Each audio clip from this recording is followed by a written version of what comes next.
chicken fajita cake with Gouda cheese, sharp cheddar cheese, semi-sweet peppers, and onions with a little bit of lime. The video I made for the lime and cilantro rice got corrupted, so you have to forgive me. You get to watch boiling water. I know.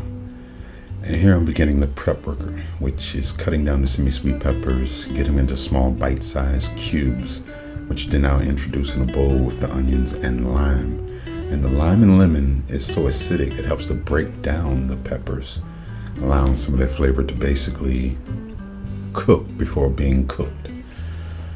Because overall, you want to taste the lime, you want to taste the peppers, but the chicken is the star of the show, so you want that to be the strongest flavor everybody gets.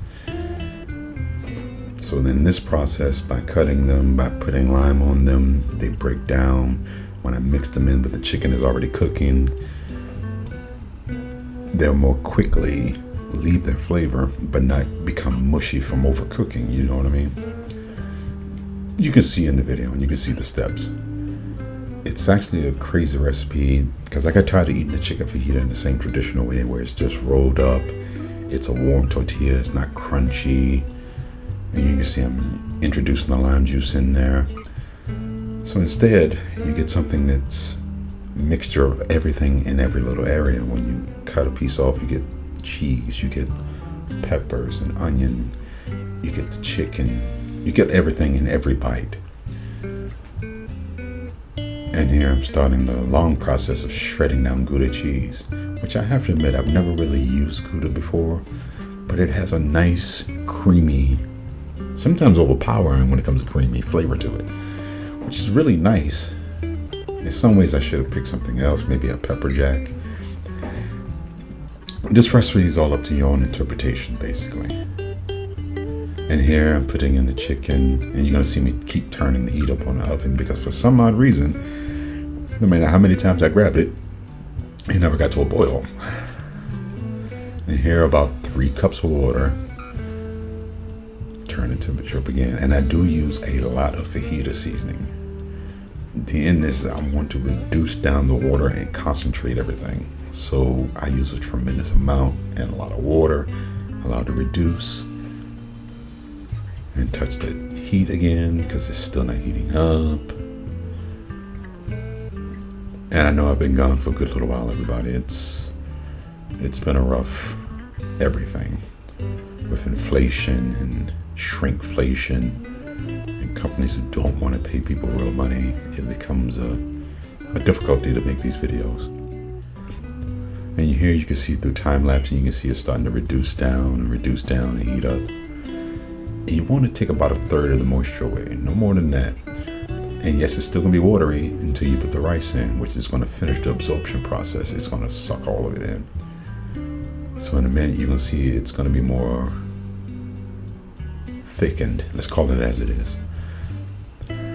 All right, the put together work. I love these pans. They're great little pie/cake pans, simply because you can pop it off on the outside. So it's a tortilla shell, sharp cheddar cheese, and then Gouda cheese. Now, yes, I use a lot of cheese. The cheese is the binder of the gooey, sticky, sweet, beautiful thing that it is. Putting down a layer of the chicken and the rice and the peppers, and then more cheese, and more cheese, and the fat kid eating the cheese. I ain't gonna deny I did that.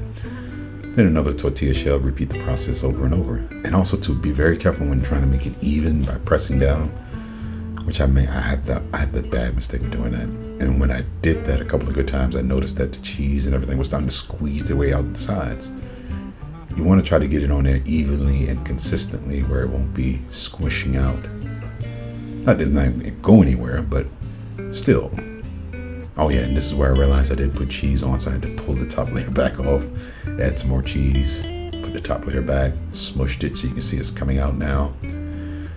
Me trying to level it off by putting a little bit more of the meat in. Then pop it in the oven, 350, 15, 17 minutes.